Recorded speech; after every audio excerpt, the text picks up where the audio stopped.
아멘. 이제 말씀 듣는 시간입니다. 오늘 코너스턴 교회를 섬기시는 유만욱 목사님 나오셔서 귀한 말씀 주실 때에 우리에게 큰 은혜 주실 줄 믿습니다. 이제 목사님 나오시겠습니다.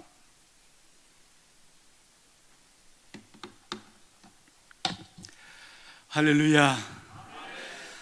여러분들은 저를 처음 보실 겁니다. 저도 늘 대구에 벌써 한 30년, 35년 가까이 머물면서 목회 생활을 해왔지만 은천교회는 처음인 것 같고요. 또 그래서 처음인 것 같지만 그래도 익숙합니다. 직간접적으로 또 아시는 분도 있고 해서 또 한편으로 반갑기도 합니다.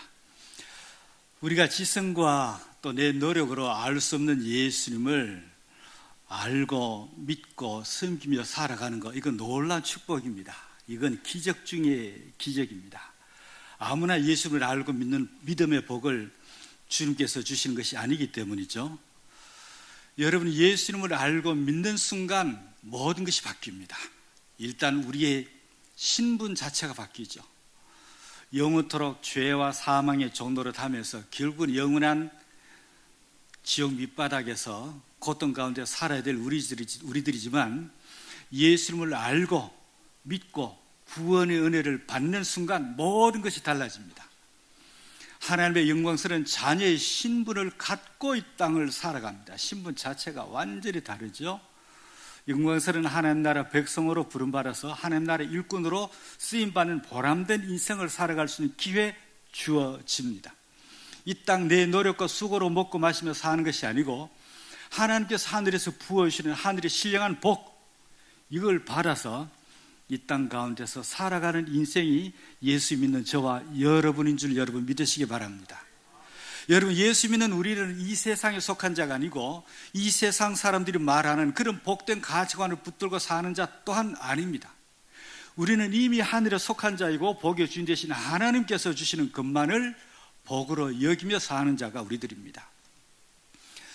그래서 우리에게 필요한 것 하나님께서 복으로 허락하시고 우리가 애써야 되는 것은 그 복을 제대로 받고 누리는 것이 우리의 몫인 줄로 압니다.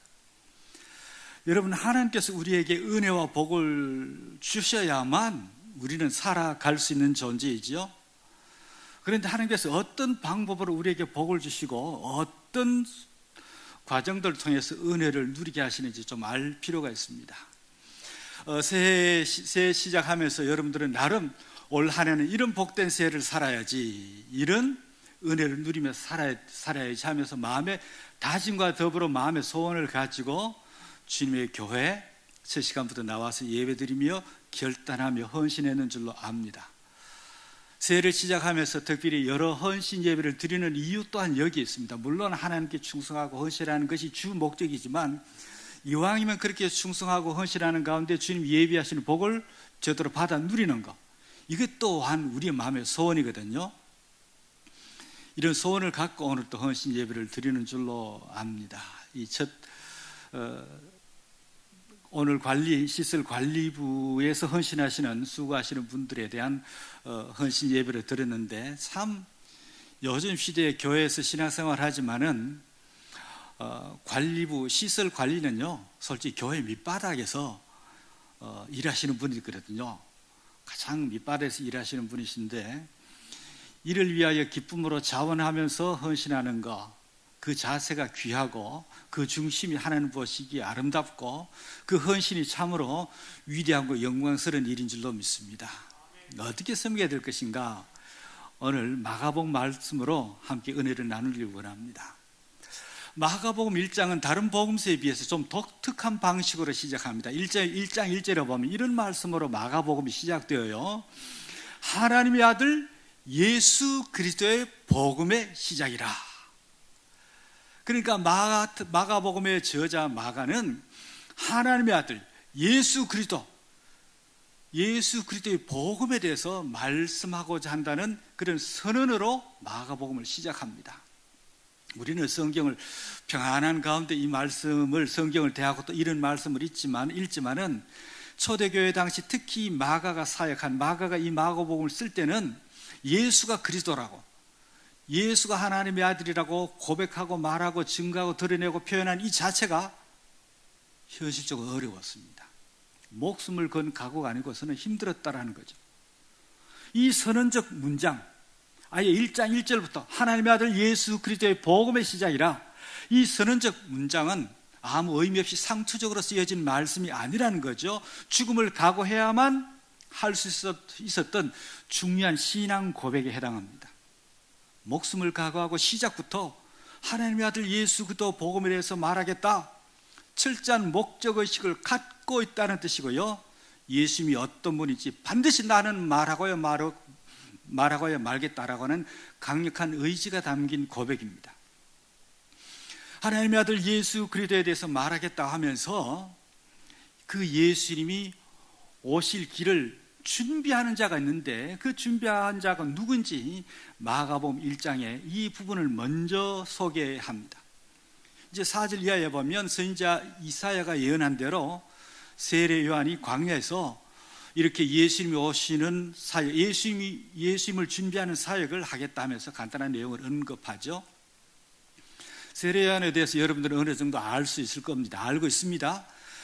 제사장 아비야 반열의 제사장 스가랴의 아들이죠. 스가랴와 아몬의 딸 가운데 태어난 아들입니다. 누가복음 1장에 보면 천사가 마리아에게 한 내용들을 근거로 해볼 때 세례 요한의 어머니 엘리사벳과 예수님의 어머니는 친족간이라고 했죠. 그러니 촌수가 별로 크게 멀지 않았을 겁니다. 어떤 분들은 이종 사촌간이라고 하는 분들도 있는데 정확하지는 않지만 그 정도로 가까운 사이죠. 그런데 이 세례 요한은 레위 출신입니다. 제사장 출신입니다. 그 당시 한마디로 뼈대는 가문이라는 거죠. 이에 비해서 세례 요한이 소개하고 세례 요한이 앞길을 준비하는 예수님은 세례 요한보다 6개월 후에 출생했습니다. 평범한 목수의 아들로 일컬음을 받으면서 이름 없는 목수 인생을 살아왔죠. 특별히 내세울 게 없다라는 거죠. 당시 사회적인 신분이나 지위, 사회적인 위치, 그리고 나이로 볼 때 세례 요한은 모든 면에 있어서 예수님보다 앞서고 있고요, 예수님보다 위에 있습니다. 그런데 오늘 우리가 잠시 읽은, 오늘 보면 7절에 보면 그 세례 요한이 예수님에 대해서 전파하고 있는데 상식적으로 이해 안 되는 내용으로 말하고 있습니다. 일단 세례 요한은 내 뒤에 오시는 예수님, 세례 요한 자신보다 능력이 많다, 적다? 능력이 많다라고 말합니다. 당시 많은 사람들은 이 세례 요한에 대해서 굉장한 관심을 가지고 있었습니다. 그가 광야에서 사역할 때 많은 사람들을 몰려들었습니다.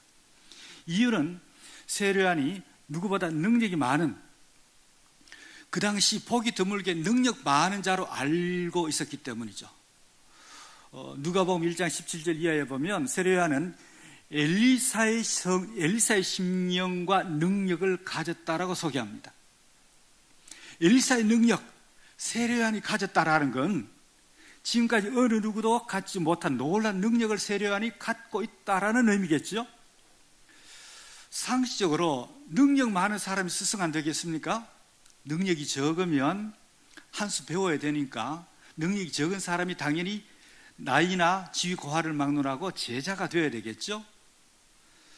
그래서 세례 요한을 따르는 많은 제자들도 꽤 있었는데, 누가 자신보다 능력이 많으면 솔직히요, 나보다 저 사람이 능력이 더 많다라고 쉽게 말하지는 않습니다. 능력은, 특히 신분사회에서 능력은 자존심에 대한 문제거든요. 그런데 세례 요한은 예수님에 대한 첫 메시지를 어떻게 전하고 있습니까? 그분은 나보다 능력이 많다. 세례 요한은 예수님과 자신을 비교하면서 오히려 자신을 굉장히 낮추고 있습니다. 그래도 이 정도쯤은 봐줄만 해요. 문제는 그 다음 이어서 하는 세례 요한의 말입니다. 뭐라고 이야기합니까? 나는 굽혀 그의 신발끈을 풀기도 감당치 못한다. 세례 요한은 당시 널리 퍼져 있는 관습 가운데 하나를 예로 들면서 예수님과 자신을 설명하죠. 나는 그분이 신발끈을 푸는 것조차도 감당하지 못할 자라고, 감당하기 어려운 자라고 소개합니다. 이제 그 당시에는 지금 우리와 삶의 스타일이나 환경이 다르겠죠. 특히 주인이 외출하고 돌아오면 그 집 종들은 가장 먼저 해야 될 일이 있습니다. 뭐냐? 먼지로 더러워진 주인의 신발끈을 풀고 그 주인의 발을 씻겨주는 일을 합니다. 자, 주인의 신발끈을 풀고 주인의 발을 씻기 위해서는 당연히 종은 허리를 굽힐 수밖에 없겠죠. 그래서 이 일은 종들만 하는 거예요. 세례요한은 아버지의 뒤를 이은 제사장입니다. 그리고 성경에 소개된 내용대로 우리가 잘 알다시피 이스라엘의 마지막, 하나님께서 보내신 마지막 선지자입니다. 앞으로도 귀한 일을 해야 될 주의 사역자입니다. 보통 선지자가 아니라는 거죠. 말라기 이후에 400년 동안 선지자가 없었는데 400년 만에 하나님께서 특별히 세우신 존귀한 선지자입니다. 당시 대부분의 이스라엘 백성들은 세례 요한을 몇백 년 만에 하나님께서 보내신 위대한 선지자라고, 게다가 엘리야처럼 능력 많은 하나님의 종이라고 그렇게 당연한 듯 생각하고 그렇게 인식하고 있었습니다. 그렇다면 앞으로도 계속해서 이 사역을 감당하기 위해서 세례 요한은 어떻게 되겠습니까? 좀 이왕이면 사역을 수월하게 할 필요가 있겠죠? 이러려면 자기 자신의 좋은 면을 좀 드러내고 소개하는 것도 지혜일 듯 합니다. 내 바로 뒤에 이어서 메시아가 오시는데 나는 그분과 굉장히 어려서부터 가깝게 지낸 그분의 가까운 혈육적으로 친척이 된다고, 나는 혈통적으로 메시아와 매우 가까운 사이라고, 나는 말라기 선지자 이후에 하나님께서 400년 만에 세워주신 이스라엘의 마지막 선지자라고, 그분 능력 대단하지만 하나님께서 나에게도 놀라운 능력을 주셨다라고, 특히 나에게 회개의 세례를 베풀 수 있는 영광스러운 특권 주셨다라고, 이왕이면 좋은 말로 포장을 하고 뻥튀기를 해서 예수님과 크게 다를 바 없는 그런 수준으로 자신을 드러내어도 크게 나쁘다 하지는 않을 겁니다. 그런데 오늘 본문에 보면 세례 요한은 자신을 소개할 때 어떻게 소개합니까? 남들이 이해할 수 없는 방식으로 소개합니다. 나에도 물론 하나님의 은혜로 주신 능력이 있어서 능력이 있는 건 사실이지만 나와 비교할 수 없을 만큼 능력 많으신 분이, 대단한 분이 내 뒤에 오신다라고. 나는 굽혀서 그분의 신발끈을 풀기조차도 감당하기 어려울 자라고. 나는 그분의 종의 종도 될 자격이 없는 자라는, 그렇게 자신을 비하해서 소개합니다. 뒤에 오실 메시아와 비교 자체가 안 되는 자신은 너무나 천한 자라고 자신을 소개함과 더불어 자신과 대비해서 메시아 되신 예수님을 소개합니다. 대초에 하나님께서 우리 인간을 창조하실 때 사실 우리 인간의 위치는 대단했지 않습니까?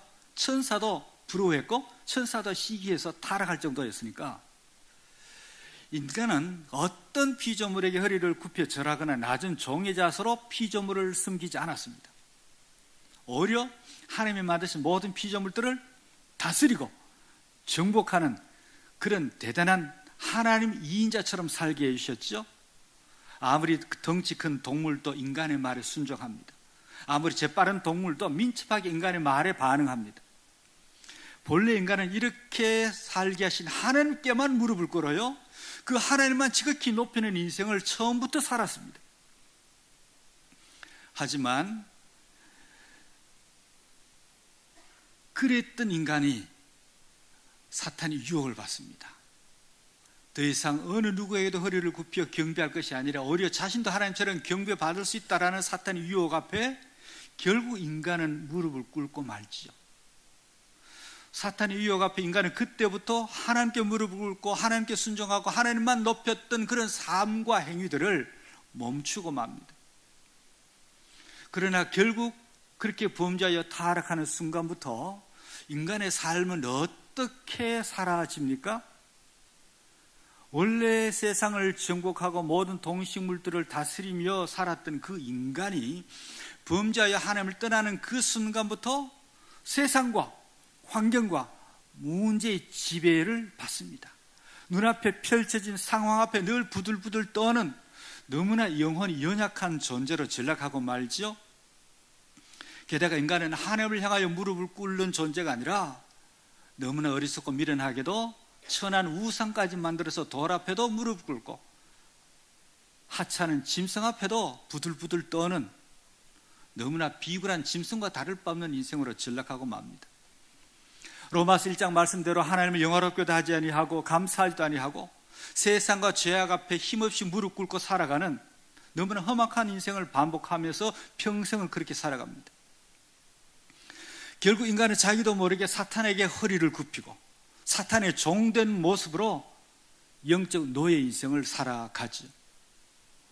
하나님께 허리를 굽혀 절하면서 하나님을 영화롭게 하지도 않고 스스로를 높이기 위하여 세상 앞에 무릎을 꿇고 살아가는 인생, 결국은 상실한 마음대로 사라질 수밖에 없는 겁니다. 그런데 오늘 본문에 보면 자신을 얼마든지 높일 기회가 주어졌고 얼마든지 인정받을 수 있는 위치에 있는 이 세례 요한이 오히려 자신을 낮춰요. 그것도 가장 낮은 자세로 메시아를 준비하는 사역을 행합니다. 지금 세례 요한의 인기는 보통 인기가 아닙니다. 당시 자칭 경건하다고 자부하면서 어깨에 힘주었던 바리새인들의 인기와 비교할 수 없을 만큼 세례 요한의 인기는 대단했습니다. 누가복음 3장에 보면 특히 세례를 받으러 오는 바리새인들을 향하여 요한이 뭐라 그럽니까? 독사의 자식들이라고. 그러면서 회개에 합당한 열매를 맺으라고 책망하죠. 당시 백성들은 메시아를 간절히 소망하면서 기다렸습니다.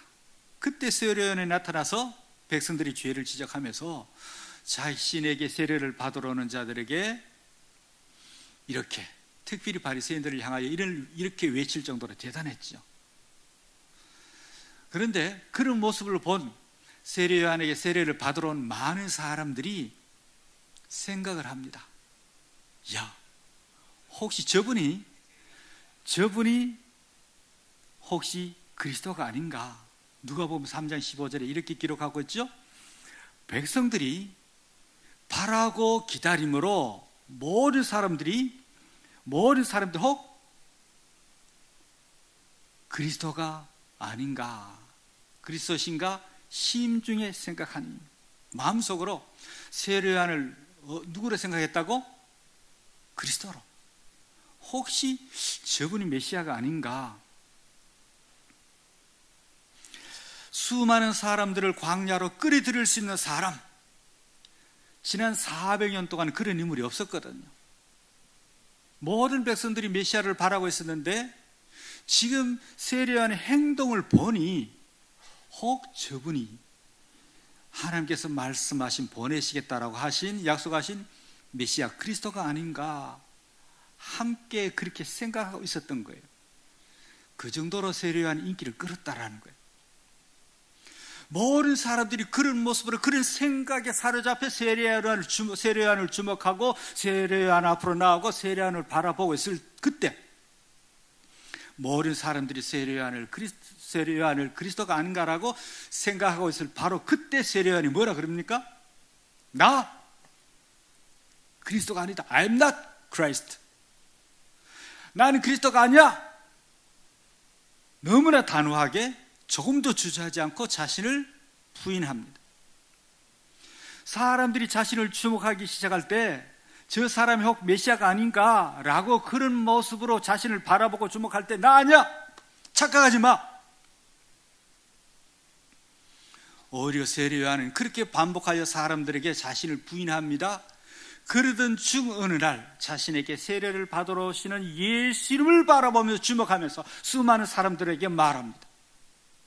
주목하여 보라, 저분이 바로 하나님이 보내신 하나님의 어린 양이라고. 지금 하나님의 어린 양 되신, 하나님 보내신 하나님의 어린 양이 지금 이곳으로 걸어오고 계신다고. 세례 요한은 온 마음과 뜻과 정성을 다해서 모든 사람들이 자신이 아니라 예수님을 바라보고 예수님을 주목하고 예수님을 환영하도록 했습니다.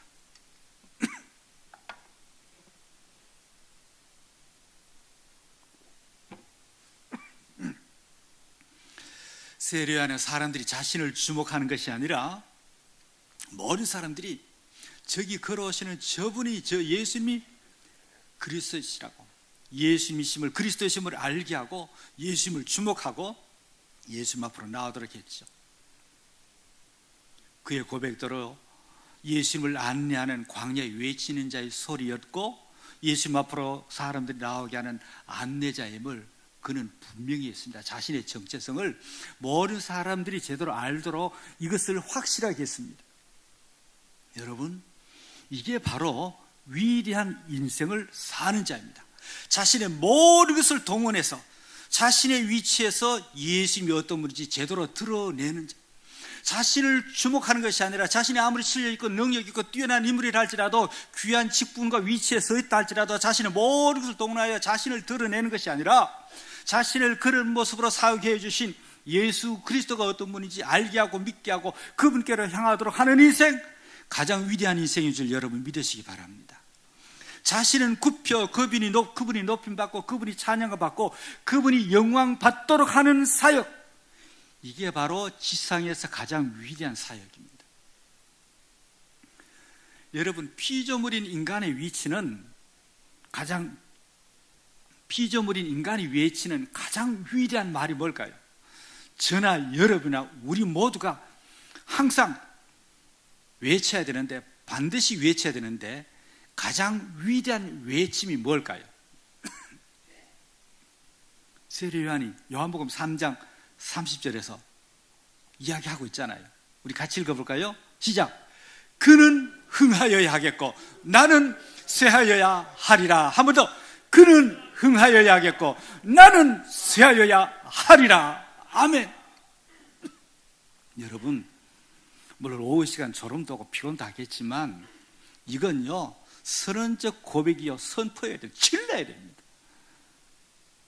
저는 성도들에게 이런 부분 할 때는요 정말 목이 터져라고, 목 갈라져, 제가 목이 좀 이런 부분이 있는 이유 중에 하나도, 저도 제가 설교를 좀 길게 하는 편, 오늘은 짧게 합니다. 길게 하면 안 되니까 여러분이 앞에는 짧게 했지만 오늘 또 1시간 17분 했습니다. 예배가 딱 2시간인데요 뭐 한 3주 전에는 1시간 37분이더라고요 크게 길게 안 할 테니까 걱정하지 마십시오. 여러분, 우리가 오늘 또 주님 앞에 헌신 예배 드리잖아요. 그럼 우리가 반드시 외쳐야 될 게 뭡니까? 그분은 흥하셔야 되겠고 나는 쇠야 된다. 여러분, 세상에 이보다 위대한 외침이 있습니까? 이런 외침을 하며 이 외침에 근거한 삶을 살아가는 자, 위대한 사람 아니겠습니까? 마태복음 11장 11절 앞부분에 예수님께서 이런 말씀을 하십니다. 11장 11절 같이 읽습니다. 시작. 내가 진실로 너희에게 말하노니 여자가 낳은 자 중에 세례 요한보다 더 큰 이가 일어남이 없도다. 여기까지만 합시다. 여기까지만. 자, 예수님이 말씀하셨습니다. 누가 큰 자이며 누가 하나님으로부터 인정받는 위대한 자인가? 예수님이 어떤 분인지 알고 무슨 일을 하든 예수님께 주목하도록 하고 예수님 앞으로 이끄는 인물이 가장 크고 위대한 자이죠. 우리는 이 개념을 분명히 해야 됩니다. 어떤 사람이 위대한 사람인가? 은근히 자신을 드러내고 교묘하게 자신을 나타내고 자신을 내세우는 것이 아니라 나의 주인 되시고 나의 왕 되시고 하나님 되신 예수님이 어떤 분인지 알고 그분을 또한 알게 해서 예수님을 알게 하고 예수님을 향하게 하고 예수님을 주목하도록 하는 자. 여러분, 예수님은 이런 자를 큰 자라 여겨주시고 이런 사람을 위대한 사람이라고 말씀해 주는 거예요. 왜 예수님께서 세례 요한을 가리켜서 여자가 낳은 자 중에 세례 요한보다 더 큰 이가 없다라고 말씀하셨을까? 세례 요한처럼 자신을 굽혀 예수님을 섬기고 예수님을 높이는 자를 하나님께서 큰 자로 여겨주시기 때문입니다. 빌립보서 2장 5절에서 8절에 이렇게 말씀을 합니다. 제가 읽겠습니다. 너희 안에 이 마음을 품으라. 곧 그리스도 예수의 마음이니 그는 근본 하나님의 본체시나 하나님과 동등됨을 취할 것으로 여기지 아니하시고 자기를 비어 종의 형체를 가져 사람과 같이 되었고 사람의 모양으로 나타나서 자기를 낮추시고 어떻게? 죽기까지 복종하셨으니 곧 십자가에 죽으심이라. 우리는 지금 사도신경으로 신앙 고백을 합니다. 하나님 앞에 예배 가운데. 그러나 이 사도신경이 만들어지기 전에 초대교회 성도들은 무엇으로 신앙 고백을 했느냐 하면 빌립보서 2장 5절에서 11절 말씀으로 이런 내용으로 신앙 고백을 했습니다. 방금 5절에서 8절의 내용을 읽었는데 바울이 초대교회 성도들에게 너희들은 이 마음을 품으라 곧 그리스도의 예수의 마음, 예수 그리스도의 마음을 품으라 라고 이야기합니다. 예수 그리스도의 어떤 마음? 왜 이 마음을 품으라 할까요? 이 마음을 품고 이걸 비전으로 삼고 살아갈 때 주님께서 큰 자로, 주님께서 존귀한 자로 여겨주시기 때문입니다. 자, 그렇다면 예수님의 마음은 어떤 마음입니까? 분명히 말씀하고 있죠. 그는 근본 하나님과 본체시다. 하나님과 동등하다라는 거예요. 그런데 그런 분이심에도 하나님의 뜻을 이루기 위하여, 하나님의 뜻을 이루기 위하여 자신을 비어 종의 형체를 가졌다라고 말씀합니다. 예수님께서 자신을 비어 종의 형체를 가졌다라는 것은 세례 요한처럼 주님의 신방권을 풀기 위해서 자신을 굽혔다라는 거예요. 예수님은 하나님과 동등한 분이시지만 하나님의 뜻을 드러내고 그 뜻을 이루기 위하여 자신을 굽히신 분입니다. 자신을 비우고 자신을 굽히되 어느 정도로 굽혔습니까? 2장 8절에서 말씀하죠. 자기를 낮추시고 죽기까지 복종하셨으니 곧 십자가에 죽으심이라. 죽기까지 예수님의 낮추심, 자기 비움, 자기 굽힘을 말하는 거죠.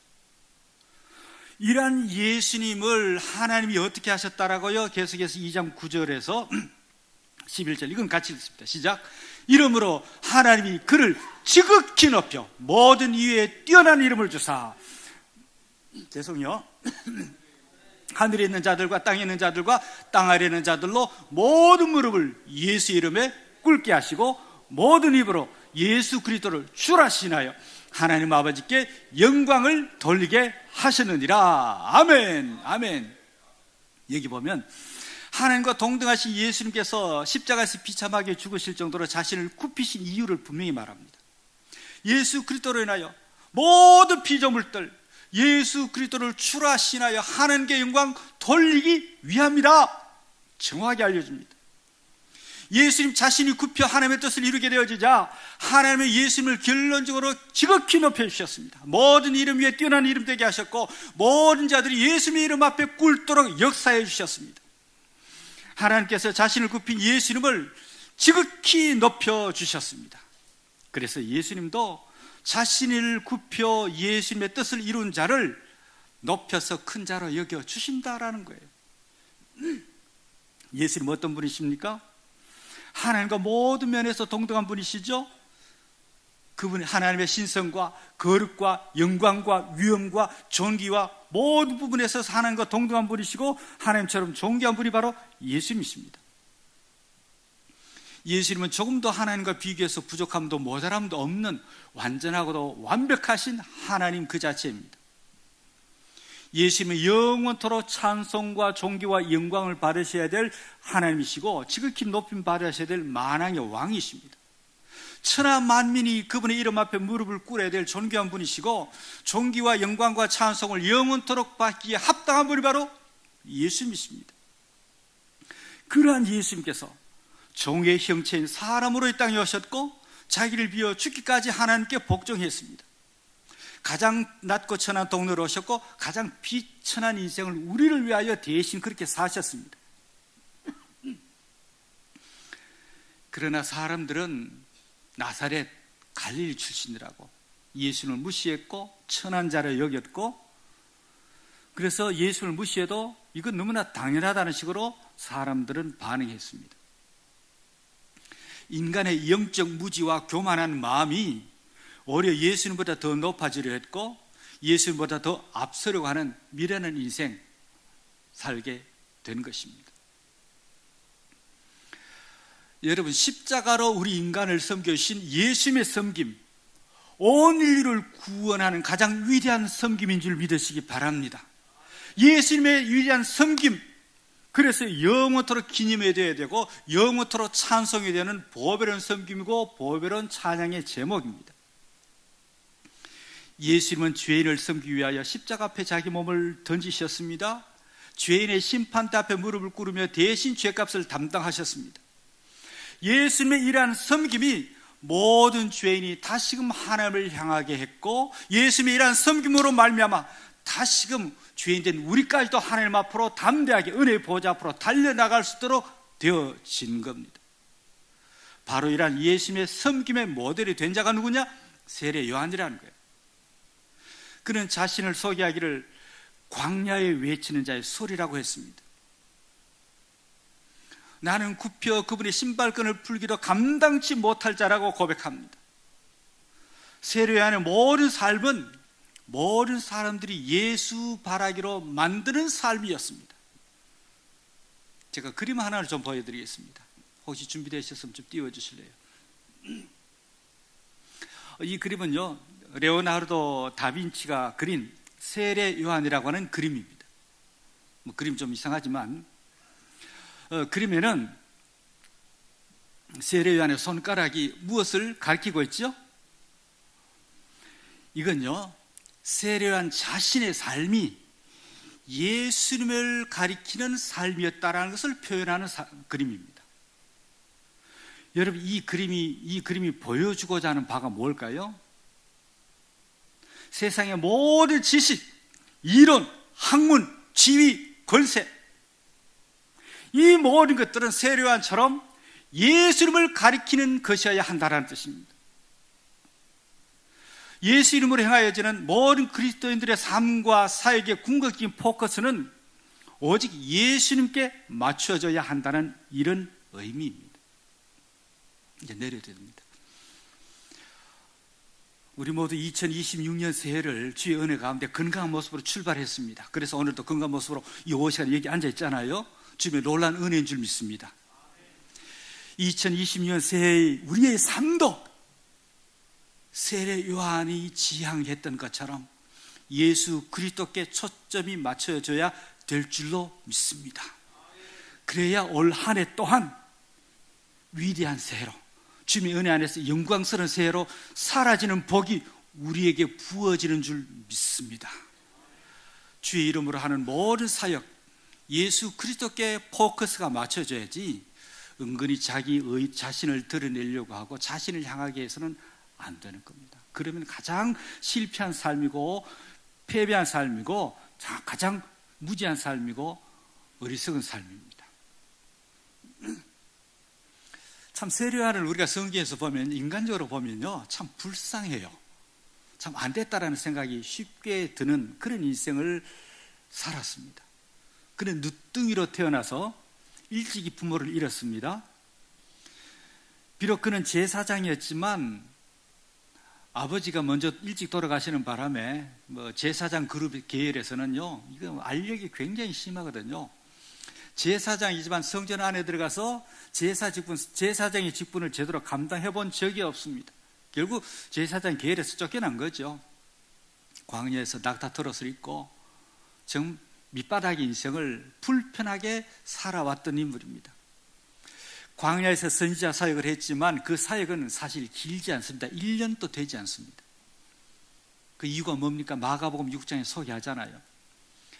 헤롯이 자기 동생 헤로디아를 취한 것으로 말미암아 세례 요한이 책망하죠. 그 옳지 않다고. 결국 이 때문에 목배임을 당하죠.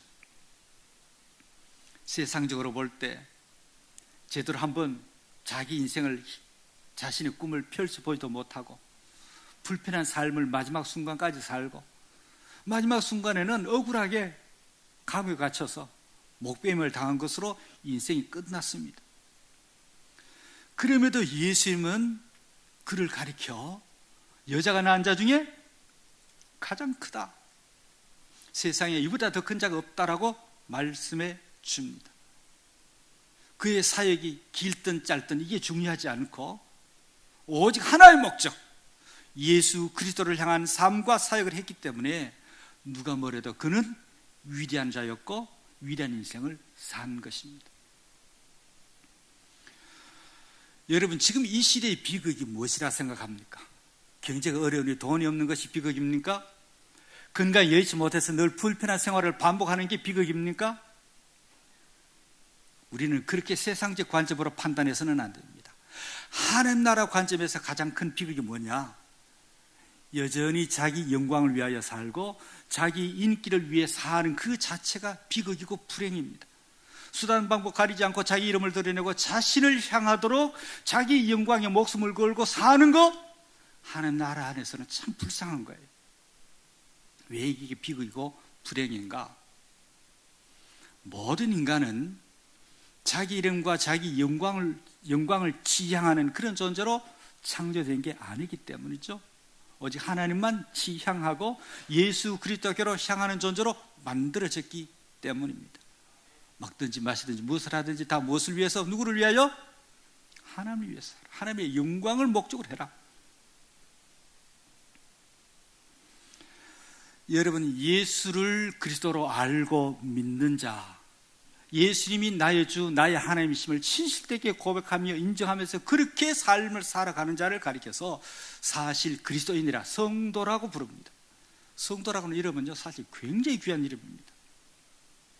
그러므로 성도는 예수님을, 자신을 구원해 주신 예수님을 지극히 높이는 자입니다. 성도라는 이름을 가졌어도 그분을 지향하지 않고 그분께 굽혀 경배하지 않는 삶을 산다면 그 자체가 불행이죠. 여러분, 성도는 어떤 존재일까요? 성도된 여러분들은 어떤 존재라고 스스로를 인식하고 여기며 처신하며 살아갑니까? 조금 전에 마태복음 11장 11절을 읽었는데 한 번 더 읽겠습니다. 11장 11절을 같이 한 번 더 시작.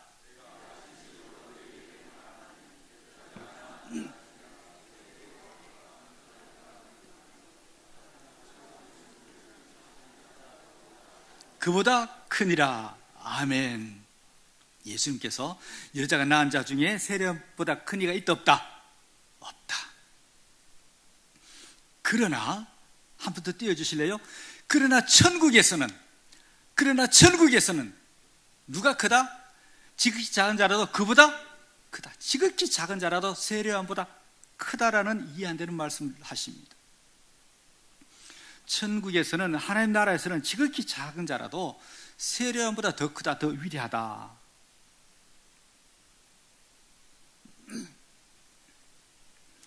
오늘 이 자리에 나오신 여러분, 특별히 오늘 헌신 예배인데 헌신하기 위하여 하나님 앞에 서 있는 여러분, 우리 모두 하나님 나라 백성임을 믿으십니까? 예수 그리스도를 나의 구주로 믿고 있는 우리 모두는 그렇다면 사실상 세례요한보다 더 위대한 자리에 있는 자입니다. 왜 그럴까? 자, 세례요한은 앞으로 오실 예수님을 조금 알고 예수님을 예비했습니다. 그리고 예수님이 사역을 시작하자마자 그는 안타깝게도 순교를 당했죠. 그래서 직접 예수님에 대한 지식이 많지 않았다라는 거예요. 그런데 저와 여러분은 이미 오신 예수님을 성경을 통하여 알아요. 예수님의 3년의 사역, 예수님의 십자가의 죽음과 부활, 위대한 승천, 예수님의 전 역사를 우리 모두는 성경에서 말씀해 주심으로 말미암아 알고 믿고 있습니다. 지금도 세상 끝날까지 우리와 함께 하심을 믿고 우리 모두가 지금도 그래도 평안하게 살고 있잖아요. 한마디로 우리는 복음의 종합 세트를 갖고 있는 자들이라는 거예요. 세례 요한은 오신 예수님에 대하여 제한적으로 알았다면 저와 여러분은 세례 요한과 비교할 수 없을 정도로 예수님의 전생일을 알아요. 그분의 십자가의 죽음과 부활도 알아요. 하나님의 보좌 우편에서 우리를 위하여 어떤 일을 하고 계시는지도 알고 있어요. 그래서 우리가 하나님 나라 안에서 이런 관점에서 세례 요한보다 크다라는 거예요. 우리 모두 바로 그분 예수님을 알고 예수님을 나의 주 나의 하나님으로 믿고 있기에 예수님만 높이고 예수님께만 영광을 돌며 살아가기에 예수님의 말씀대로 누구보다 큰 자인 줄 믿으시기 바랍니다. 우리가 몰라서 그렇지. 예수님은 그렇게 여겨주시는 거예요. 알고 보면 우리는요, 엄청난 위대한 하나님 나라 백성으로 이 땅에서 살고 있는 거예요. 아멘? 아멘? 그렇다면 여러분, 내가 바로 이러한 존재임을 기억한다면, 내가 바로 이러한 신분과 위치 가운데 있는 자라는 사실을 믿는다면, 바로 이러한 예수님 때문에 이렇게 존귀한 존재가 되어졌다는 사실을 깨달았다면, 우리의 자세가 어떠해야 되는지, 우리는 무엇을 지향하는 삶을 살아야 되는지를 다시 한번 생각해 봐야 됩니다. 오실 예수님이 그리스도이심을 제한적으로 알았던 세례 요한이 그 정도 알고서도 나는 굽혀 그분의 신발끈을 풀기도 감당지 못하겠다라고 고백했다라면, 복음의 종합세트를 선물로 받아 예수 그리스도가 어떤 분인지 더 풍성하게 알고 깊이 있게 믿고 이 땅 가운데 살아간다라면, 우리는 어떻게 그런 예수님을 섬겨야 될까라는 거예요. 세례 요한보다 더 낮춰서, 더 완전히 굽혀서 나의 주, 나의 왕 대신 예수 그리스도를 지극히 높이는 자가 되어야 되지 않겠습니까? 여러분, 내가 굽히지 않으면 주님의 신발끈을 풀기도 매지도 못합니다. 굽히지 않으면 주님의 방식대로, 주님의 자세로 섬기는 그 자체가 불가능합니다. 굽히지 않으면 주님이 우리에게 주신 사역을 말로는 헌신한다고 하지만, 주님이 말씀하시고 주님 앞에 헌신한다고 하지만, 내가 굽히지 않으면 이 사역 제대로 감당 못하는 거예요. 굽혀서 섬기는 것을 성경에서 뭐라 그런지 아십니까? 굽혀서 섬기는 것.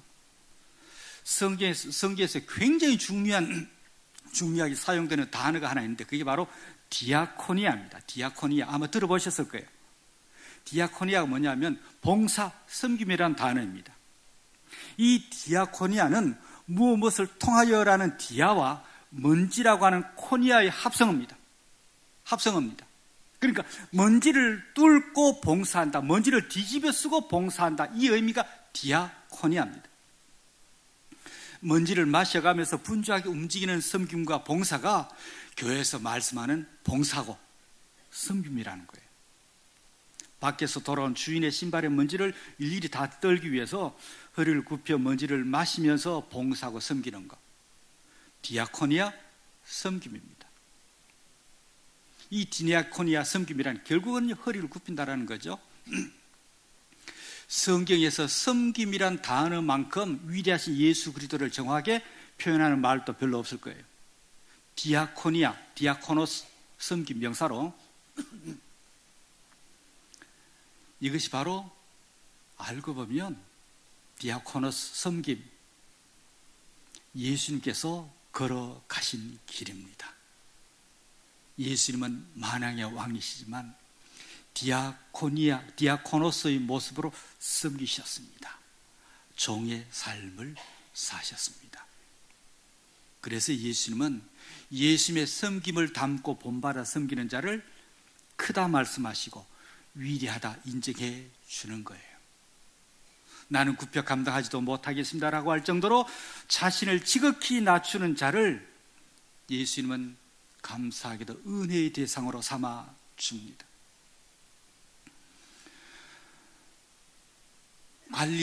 교회 비품 관리 직분을 맡으신 여러분, 오늘도 제가 오는데 차 발레를 우리 장로님이 해주시더라고요.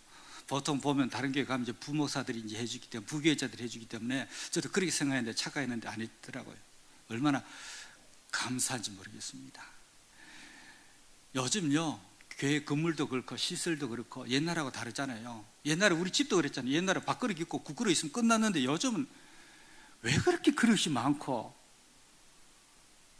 저도 이제 곧 이사를 좀 해야 되는데 감당이 안 되더라고요. 그릇이 왜 그렇게 많고 비품이 많은지. 온 곳에 먼지가 쌓이고 관리 정상적으로 안 하면 이거 뭐 말도 아니죠. 교회도 크게 다르지 않을 건데 그요 씻고 닦고 청소하려면 허리 안 굽히고 안 되고 먼지 안 뒤비치고는 불가능하다라는 거예요.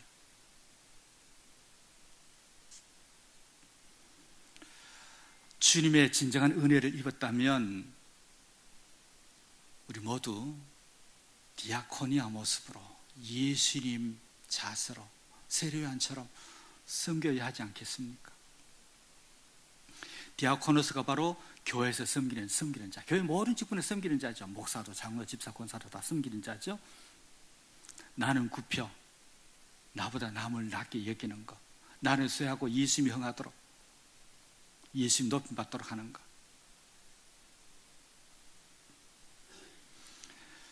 여러분, 은혜는 자신의 모든 것이 예수님을 향하게 하고, 그리고 예수님의 이름을 높이기 위하여 자신은 겸손히 허리를 굽힐 때만 은혜가 보이고, 그런 자에게 은혜가 임해요.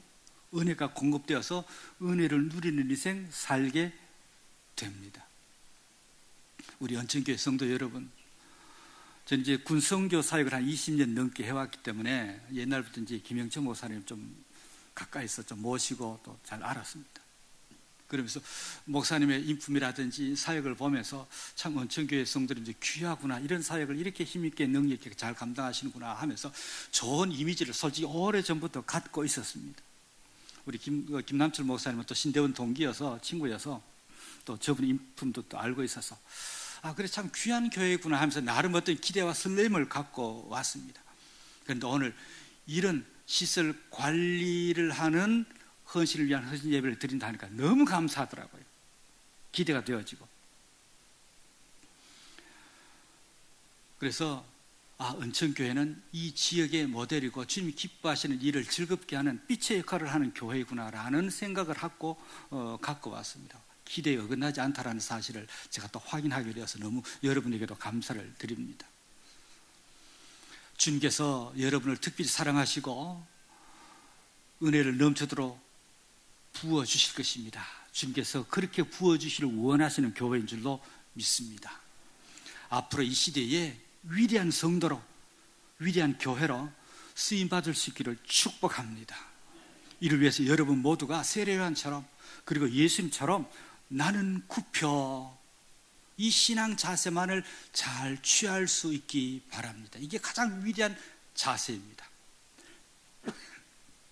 나는 주님이 사랑하는 성도들의 신발끈을 풀기도 감당하지 못할 자로. 그래서 혹시 애들이 요즘 애들이 좀 개구장이잖아요. 밖에서 공놀이하고 장난치다가 유리 깨기도 하고 차 파손 내기도 하잖아요. 그러면 어른들은요, 자기도 모르게 툭 튀어나와요. 여기 놀지 말라고, 나가라고. 그래서 제가 전에 교회에 있을 때 특히 이제 관리 집사님한테 당부했습니다. 집사님, 애들이 유리 깨더라도 절대 머리 긁지 말라고. 애들이 여기서 유리 한 장 깨면 야들이 커가지고 교회 10장, 유리 10장 값을 한다고, 100장 값을 하니까 유리 깨본 자만이 교회 사랑하는 마음 생기니까 절대 나무라지 말라고 신신당부합니다. 제 차 위에서요, 차 뽑은 지 몇 개월 안 된 차에 애들이 모래를 한 줌 해가지고 차 본네트 위에다가 뿌려가지고 그 위에서 미끄럼틀 타고 있더라고요. 담임 목사 마음이 어떻겠습니까? 미어지죠. 이놈 새끼 하고 싶은데 그래도 안 나무랬습니다.